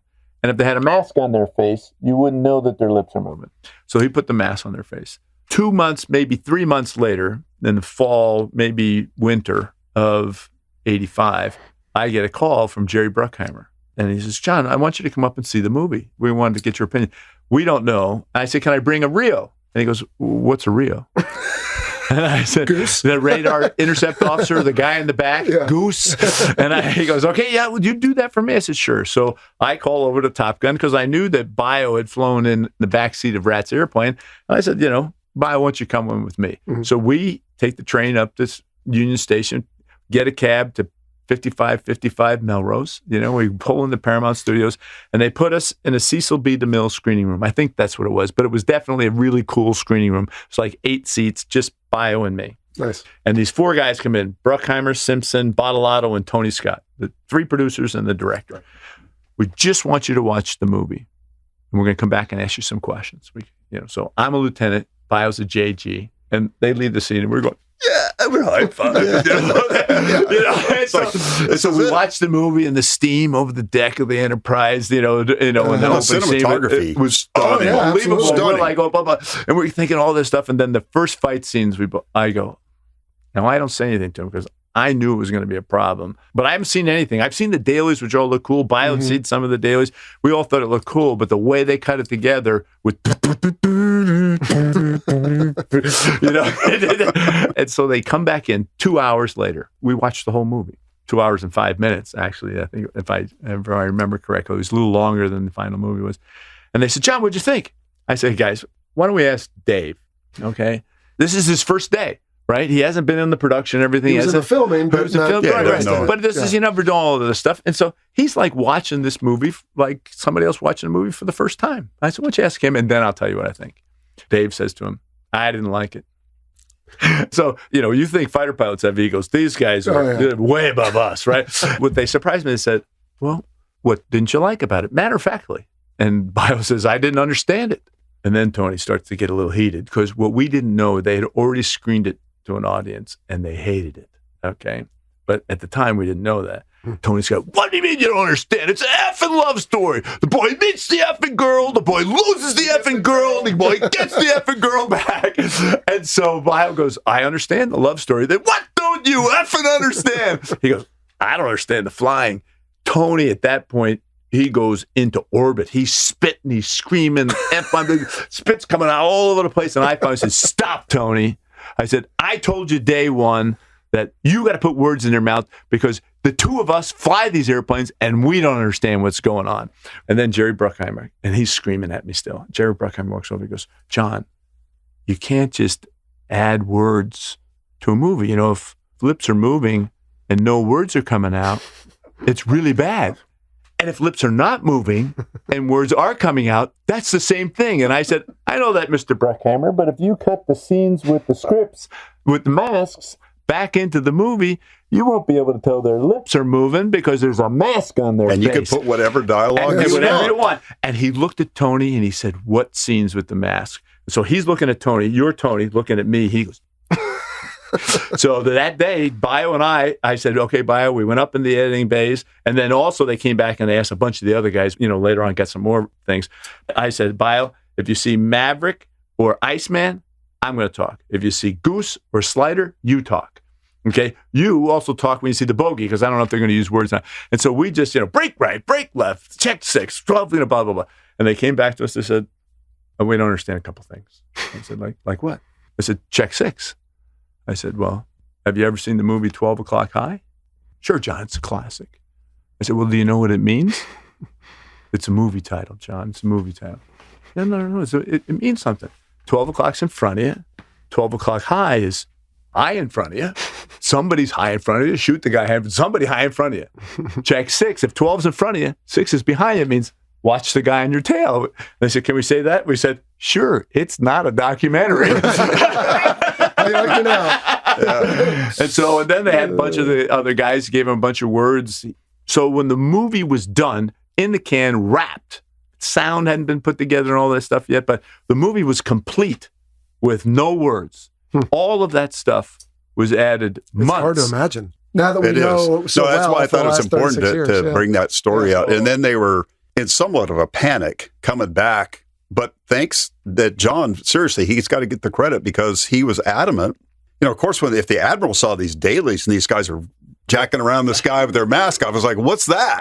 Yeah. Can you imagine pulling 7 Gs and having your mask clapping you in the face? For those who don't know, the way the NATOPS is written, our standardization is you're basically supposed to have it on your face from takeoff to touchdown. That's now, right. does that really happen? No. Sometimes you take it off, take a breather, or But whatever. never. If you're pulling Gs, your mask But is if you're on. fighting, yeah.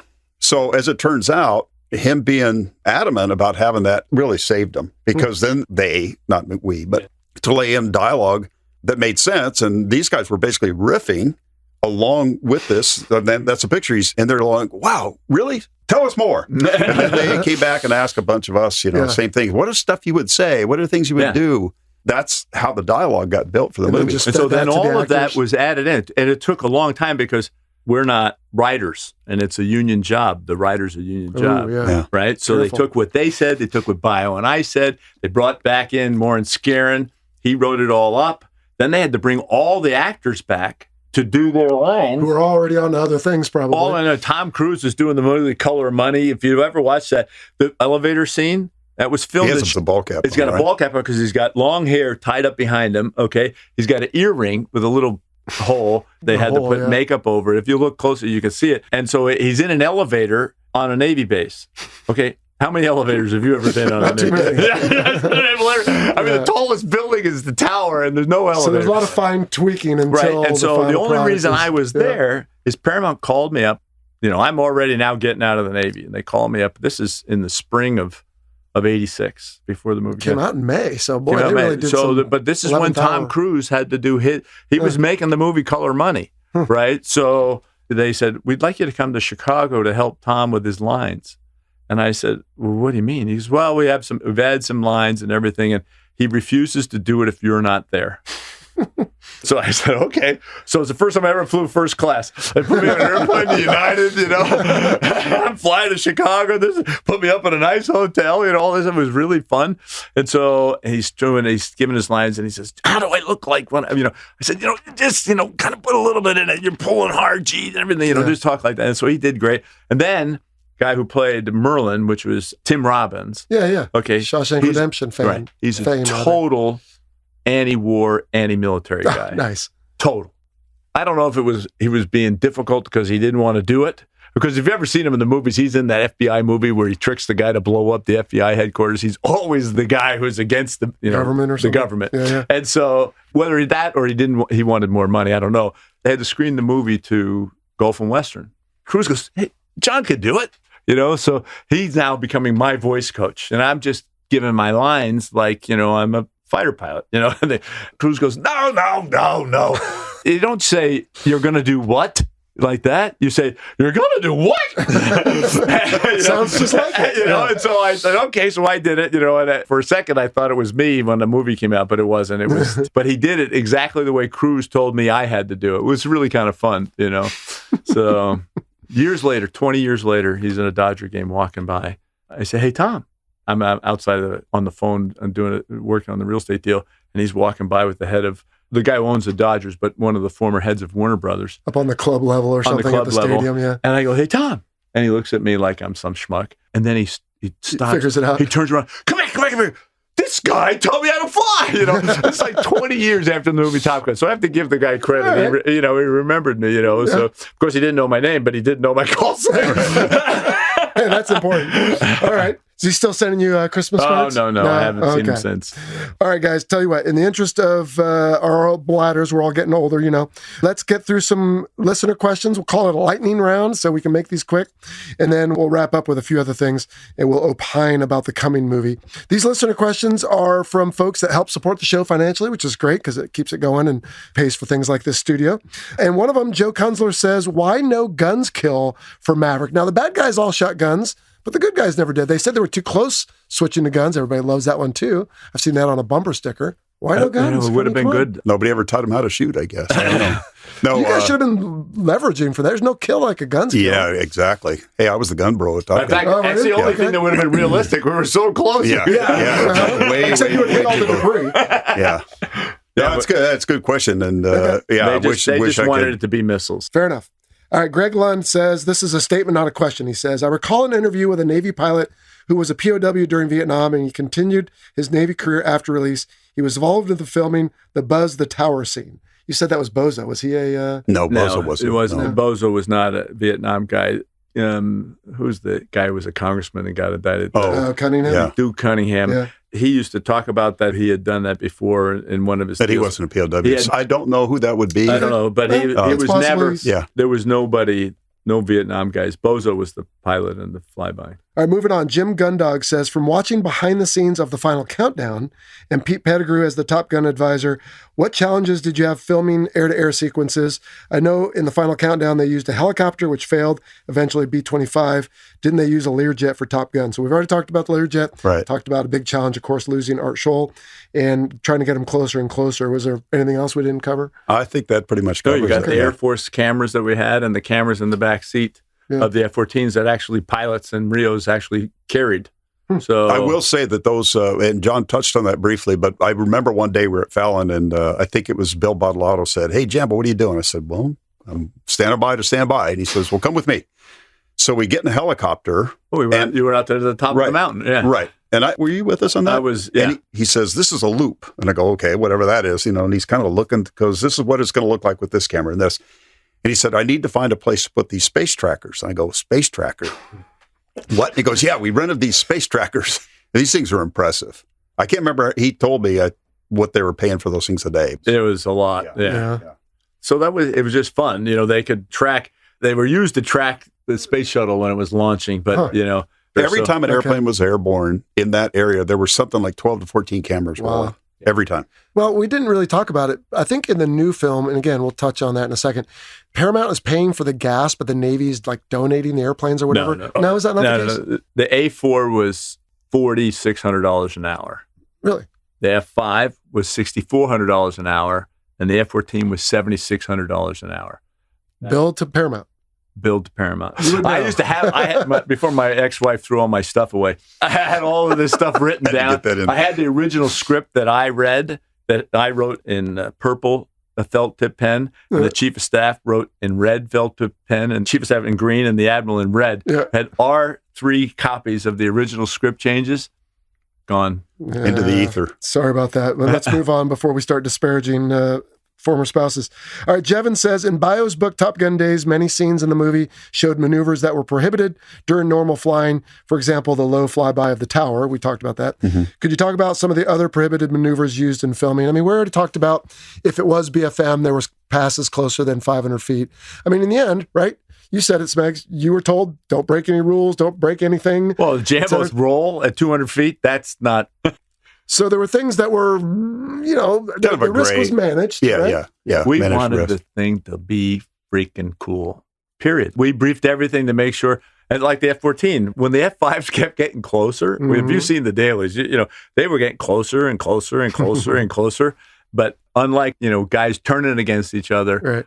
The F-14 was straight and level and the F-5 flew by. So, we were not closer than the Blue Angels are when they're in formation, right? But close. But if I was at the end of a long green table and there was a bunch of admirals asking me, did you do any prohibitive maneuvers? The answer Absolutely would be no. All right, Jevin. The answer is no. Not on your life. All right. Sean Jones says it would be interesting to hear their thoughts, you two gentlemen, on what were they filmed versus what actually ended up in the movie. I feel like we've kind of talked about that, but I mean, obviously they couldn't add anything they didn't film. Well, obviously Jambo's scene got cut. Oh, that's true. Yeah. That was too bad. Killer? Is that what they were going to call it? Keller. Yeah. Should have been Killer. There were a lot of things that didn't make it into the movie because the script, when we first started, wasn't the script at the end. Right. Yeah. And to add to that, obviously there was a lot of flying aviation type scenes that for whatever reason they didn't use, but there was a ton of. And at the last minute, we suggested, why don't you go look at the tax trailer? And for the Gutsiest Move scene? Yeah. That was at the time. That was really Star Wars kind of stuff. Now it's nothing, but we had to put in a tape that was not classified so that if it got on the thing. But the tax trailer was kind of the small space. So they used the actual trailer. They didn't recreate. Didn't they have a tax remember Firefox with Clint Eastwood? I thought they had like a feature in there when they called him back and put him in the simulator. Maybe not.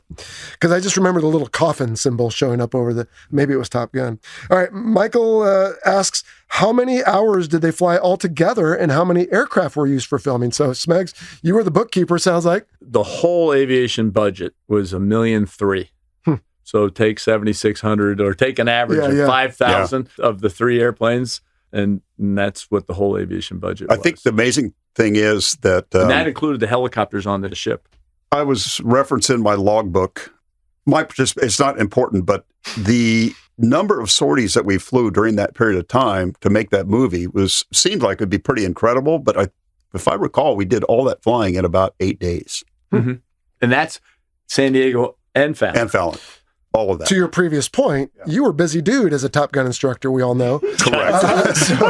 They're going, no. The prep that these guys had to do one briefing, or you're learning about a weapon system or whatever. Ugh. So I know nobody can see it, but this is for August of 1985. All right. 2 pages in the logbook. So it's Miramar, that's Navy Dallas, Fallon, Las Vegas, Navy Fallon, BKF was Buckley, Navy Dallas, Pensacola, NTU, which was Virginia Oceana, back to Fallon again, Oceana. You were all over the place. Yeah. Only Fallon and Miramar were in the movie. The other ones, he's having to do his regular job. Yeah, that was in between those times. So that's like 35 sorties or so. And in between, it's like, hey, go up there, do this, brief, fly this sortie. Okay, hey, I'm going over to fighter weapons school at Nellis, and I'm doing a brief for those guys over there. So, we got to roll. So, yeah. Of course, you didn't know then what you knew afterwards, which was it did work out. It was a good movie. It moved the dial for the Navy. Changed American culture. Changed world culture, actually. It really did. Changed the vernacular. Yeah. All right, Sven Weber has a question I think we've covered. During filming of dogfights, the aircraft would fly much closer than in real life to fit in the frame. What were the special safety precautions for this? We covered that one, Sven. Yeah. And then last is Scott Kelly. I don't think it's the astronaut. Was Goose's Watch the Mountain scene flown exceptionally low? I think we covered that one too. Yeah. Just go on the DVD and go frame by frame, and you'll see it's going behind a cameraman and not a mountain. Yeah, that's right. That's how low we were. Yeah. All right. You guys were filming this in 85. I think, if I remember correctly, Iron Eagle came out in 86 also, but like in January.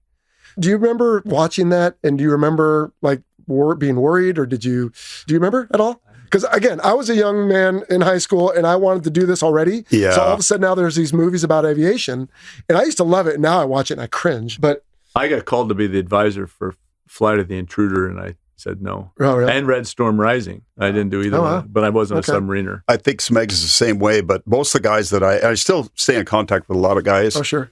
Glad we were there, did a part of it. Obviously, it kind of changed the footprint. Yeah. The fighter weapons school and the Navy in general, naval aviation. But once it was in the can and watched it, and of course, every scene when I took, and now I'm a happily married guy now, but at the time, I was a happily single bachelor. So it's like, that's me. I'm in that scene. Yep, that's me. So it was useful for that. Yeah. But beyond that, frankly, no, closed the book and kind of moved on. Yeah. It was a complete mistake that it was successful. Everything that we did, they agreed to, and that never happens. The fact that Rat was able to tell him to do this, and the fact that I was on the staff, any other guy on the staff would never have gone along with everything. I just wanted it to be cool. If they had picked somebody else, it would have been different. Yeah. If Rat hadn't been at Top Gun at the time and selling, okay, here's what we have to do. The number of complete unbelievable circumstances that happened to make the movie what it is.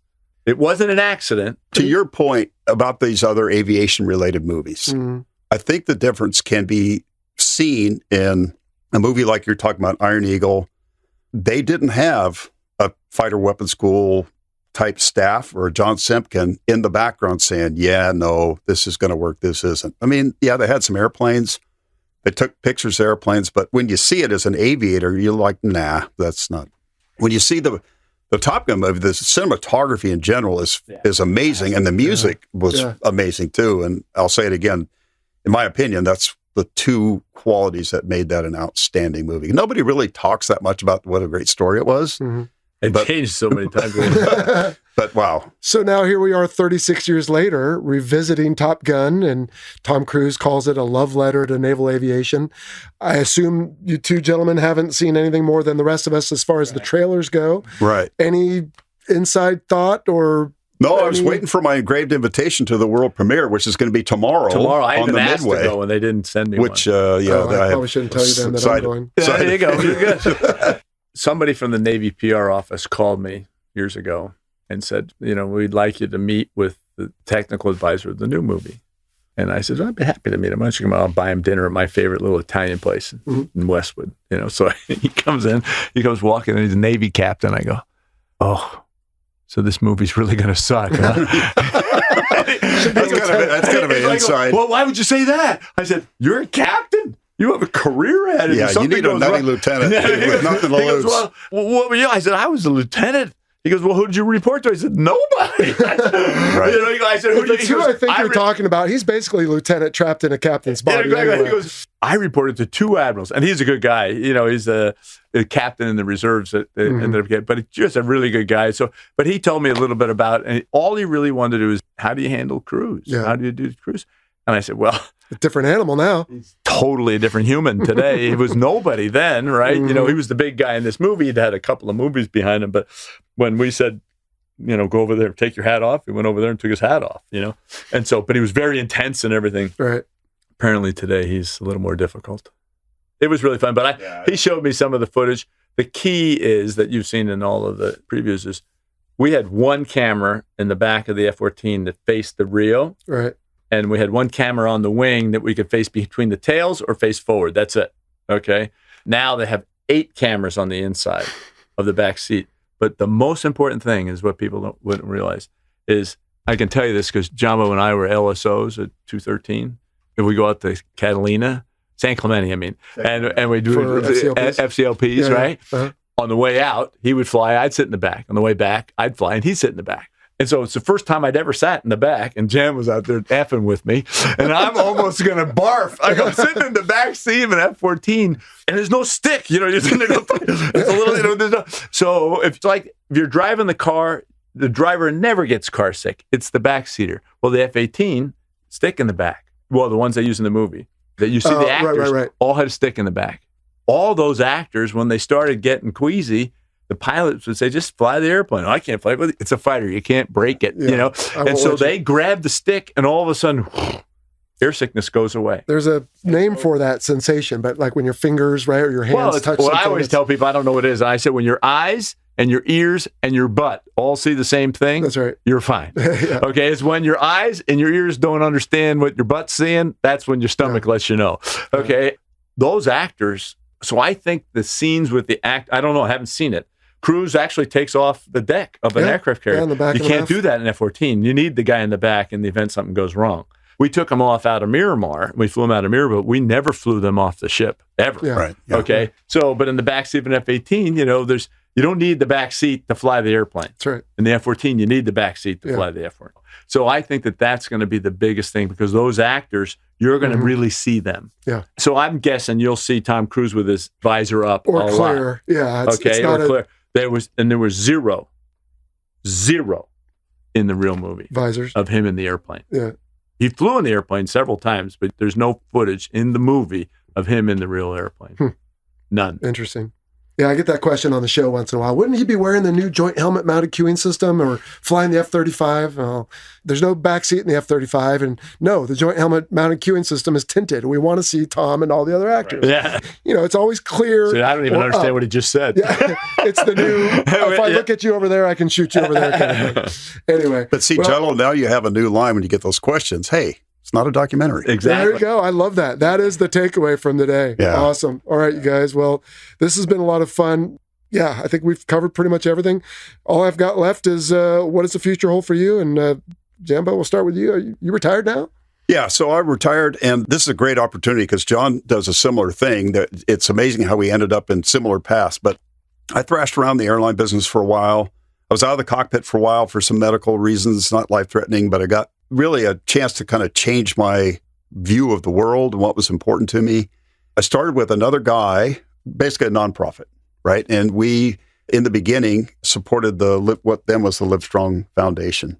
And that branched out over what is now 15 years. We're a 501c3. Our focus is on cycling, like bicycling type events. Even if you can't do it outside, people can do it inside, right? You can put people in a studio and say, hey, get a chance to support something that you believe in, throw a couple bucks in the hat and feel good about yourself. You did something good. And people I've discovered are really willing to help. They're just looking for a chance, right? So that's kind of our thinking behind this. And we've branched out into, I think last count, we have 14 chapters in 7 countries around the world. Oh, very cool. And over this 15 years, I don't want to flex too much on it, but for a small group, a couple guys, and our team is called Rooster Racing, by the way, roosterracing.org if you're interested. Due to COVID, we haven't been too active, obviously, but we've met some really amazing people. We have some former Tour de France riders who do coaching for us in Europe that have done amazing things.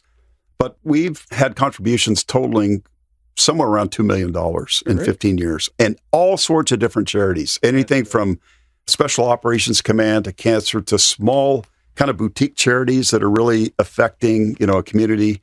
So, we're not tied to any specific one. We just want to give people the chance to do something good. So that's really been the focus. When we stop recording in a minute, let's talk because I just finally got a road bike this year. I went out this morning and the wind was already up and I was just yelling at the wind. I was so mad. So what's it called again? Rooster Racing. All right. So that's going to keep you busy for a while? I think so, yeah. All right. Sounds good. And you're here in San Diego. I live right here in San Diego. Good. Well, we'll have to figure out how I can get involved because I need inspiration, get out the door. All right. How about you, Smegs? You're up in LA? I'm in LA. I'm working full time in the real estate business. I've projects in Texas and California and Paso Robles and Bakersfield. But the thing that Jambo's talking about was sort of like the passion is in 2007, we started a foundation called the Land of the Free Foundation that supports the men and women of the armed services who work and sacrifice every day to make sure we always live in the land of the free. Yeah. We support all these nonprofits that help the men and women of the armed services, past, present, and future, their families, whatever they do. We have an event. My partner and I own a hotel in the city of Industry in Los Angeles County, and we give it away one day a year on Veterans Day, and we have a big golf tournament, and we raise $1.5 million a day in that one day, and we bring in the troops, and we fill the hotel with them and everything, and that night we give it all away. So since 2007, we've raised, 27 million bucks, and we give it away every year. And it's the greatest thing. You see these guys, we bring in Medal of Honor recipients, guys with one arm, and and the families of the guys who have been wounded in all services, not just the Navy, or the Marine Corps. So my two partners were Marines, and I was in the Navy. So that's kind of an important thing for us. LandoftheFreeFoundation.org. There you go. Sounds good. Jello, can I add one thing at the end here? I mean, we've had a lot of fun reminiscing and its movie and, all the rock music and stuff, but I always want to be brought back to the reality is there's somebody out on the point right now. Yeah. There's somebody on that ship, and it could be a guy who's making sure there's tire pressure, and it could be the guy that's launching off the pointy end. So I never want to lose, that perspective that, it's great and it's entertainment, but there's a serious side to it. I just want to take this chance.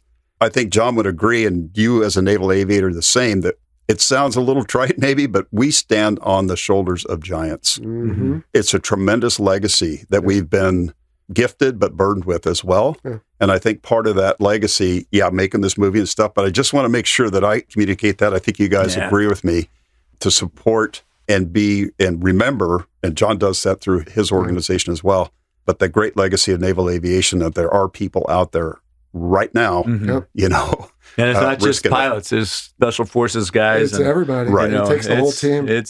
I appreciate the sentiment, Jambo, and let's dedicate this episode to them and just be mindful of the sacrifices they make, because we've all been there, right? I've missed Christmases and birthdays and holidays and everything else, and in my case, 3.5 years on a ship, which is a lot, but not much compared to some. But everybody does their part, and we can all be better off for it. Yeah, so, thanks, Jello. Here. Appreciate that. While you're talking, let's finish up with our typical question here on the show, call signs. So, Jim Ray, Jambo. How'd that come about? Oh, man. And we already have to mark explicit, I think, for this episode. So if you got to go there, go right ahead. Okay, so there was a social event that took place on an island in the Caribbean. Is this a military social event? Yes. Okay. In which involved some bachelors in the air wing and some of the teachers at the American school. And somehow or another, now see, I'm just going to make a caveat that I claim it was my evil twin brother, but they say it was me. We ended up at this island top bar, I don't know what time, 2 or 3 o'clock in the morning. And I decided that I needed to get back to the ship. Oh, dear. So I walk out, and there's no available means of transportation other than a taxi cab that's parked there that's got no driver. So I think, well, this isn't going well. I'm guessing alcohol was not involved in this at all. Well, that's another story. But anyway, so as I get in there and I'm fumbling around and trying to find keys or something, I hear this voice, we cut you 2 ways, wide and deep.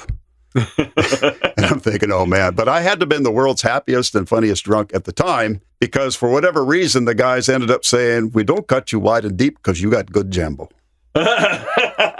And that's how you... Wow. Did he give you a ride? Or did he just get you out? I ended up getting a ride home. Yeah. My last name has 3 consonants in a row. So when we reported to VF-213, there were 3 of us that were coming in from the RAG. I was the pilot, and there were 2 Rios. And they had all our names on the board. It's tradition. It's, they said, here's your call sign. And mine, because my name, Semcken, has MCK, 3 consonants in a row. It screws, everybody sells me Semcken because they just do it. That's how they do it, right? And so let's just really F with them. We'll give them one with 4 consonants in a row. So they called me Schmegma. Okay, because it's SCHM. So I had 4 kinds, and so because they couldn't say my name, so they gave me Schmegma to F with me, and so Schmegma, as you know, if you're trying to say, like Jambo break, right? You can't Schmegma, you can't do that fast. So we shorten it to Smegs. Very good. All right, guys. Well, this has been a lot of fun reminiscing. I hope for you. For me, it's just learning more behind the scenes of what went into some of the filming there for Top Gun. And it's just been really interesting to learn from your perspective of it. So I want to thank you for what you did in the military, what you did for movie viewers worldwide who enjoyed the film and everything you put into it, and for the Fighter Pilot Podcast audience for your time today. Yeah, glad to have the chance. Thanks. Appreciate the invite. Thank you very much. Yeah. All right. Well, were those guys a hoot or what? That was a lot of fun. And as I said at the beginning, always better to be in the studio where we can have some refreshments and kind of feed off each other. And after we wrapped up, I took those guys to dinner and we had a great time. And one of them you're going to hear from again pretty soon, actually. And that's Jambo. We'll talk about that in a bit. Anyway, just a couple notes that I took in re-listening to ourselves. First, AVROC, the Aviation Reserve Officer Candidate Program. I had to look this up and I was surprised what little I knew about it, because it's essentially like the Marine Corps' platoon leaders class. I almost signed up for that. I think I talked about that on one episode. I was a signature away from doing that, and then kind of at the last minute realized, as much as I respected the Marines, I didn't see myself as one, which I count as, frankly, a compliment to them. But at any rate, what you do here is you actually split the AOCS, Aviation Officer Candidate School, at least that's what it used to be called. You split the curriculum in half, where you attend the first half during the summer between your junior and senior college years. After you graduate from college, you return to finish the second half of AOCS, and then you get commissioned. And the advantage of that is that your pay entry date would start when you signed up for the program. And I remember them talking to me about that for the PLC as well. So that when you are a brand new ensign, an 01, let's say, instead of being an 01 just with no years of experience, you might be an 01 over 2, or then later an 02 over 4, and that gets you a little bit more pay. And I think it helps you towards retirement as well. So AOCS went away. Now everyone just goes to OCS, and the AVROC program went away as well. Now, another thing, Jambo, I didn't stand up for myself then, but hey, I went to safety school in Monterey, and I didn't think it was like kissing my sister, but, they teach good things there, and it's important. But yeah, it's not as sexy, obviously, as going to Top Gun. But I did go, and I enjoyed it. And now I believe safety school is down in Pensacola. I think they moved it not long after I went through. Now, we'll leave links in the show notes to the mentioned Facebook group videos, as well as the Rooster Racing and Land of the Free Foundation, and head on over and take a look. I might send a little honorarium over to those, and thanks for their participation today. And then finally, the captain advisor that Smegs was talking about, yeah, he was a lieutenant. You know him. You've heard him here on the show. He was on one of our earliest episodes back in our very first month, actually, and he's coming up. We're going to air that right after Top Gun Maverick releases on the 27th, probably sometime in early or mid-June. We get to hear from him on what it was like to be in 3-person meetings where he was one and Jerry Bruckheimer and Tom Cruise were the other 2, and trying to figure out how to make the movie work. So looking forward to that. All right, as we wrap up, got a bunch of new Patreon supporters, including strike leads Martin Miller, John No, Nick Forster, and mission commanders James Logue and Nicholas Hatchell.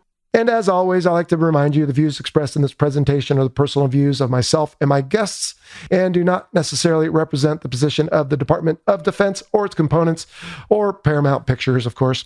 And finally, before we wrap up, as Jambo suggested at the end of the interview, let's dedicate this episode not just to all you fans of the 1986 blockbuster movie that we talked about today, but really to all the soldiers, sailors, airmen, Marines, Coast Guardsmen, and Guardians on the watch right now defending our freedoms. No matter what time of day you are listening to this, what time of year you might listen to it down the road, there are these young, brave women and men out there defending our freedoms. And so take a moment to think about them and thank them. Well, I tell you what, your 34 plus 2-year wait is over, and that is how long we had to wait for the movie, plus a couple delays there with COVID. By the time you get done listening to this, we should just be a couple days away from the movie release, finally. And right after it does, we will release a bonus episode. We're going to be recording reactions of a panel of Top Gun instructors, mostly former, that night right there in a theater where we will turn it into a studio. And we're going to film these guys talking about the movie and what they got right, wrong, righteous, and ridiculous, in homage to our old buddy Sunshine who came up with that. And so, yeah, we're going to put that out as quickly as possible. I hope you'll dial in and listen, but at some point we'll warn you if we're going to have spoilers. So if you haven't seen it, you're going to want to probably pause. At any rate, look for that. And then Top Gun month continues in June with more content with the advisor I was telling you about, as well as the aerial filming coordinator. Stick with us. Thanks for joining us. And we'll see you next time here on the Fighter Pilot Podcast. So long. You've been listening to the Fighter Pilot Podcast, brought to you by BVR Productions. Got a question for the show? Email us at questions@fighterpilotpodcast.com or leave a message on our listener line at 877-MACH-101. That's 877-622-4101. Be sure to follow us on your favorite social media platform and check out our website, fighterpilotpodcast.com. For exclusive content and to help support the show, check out our Patreon page. Thanks for listening.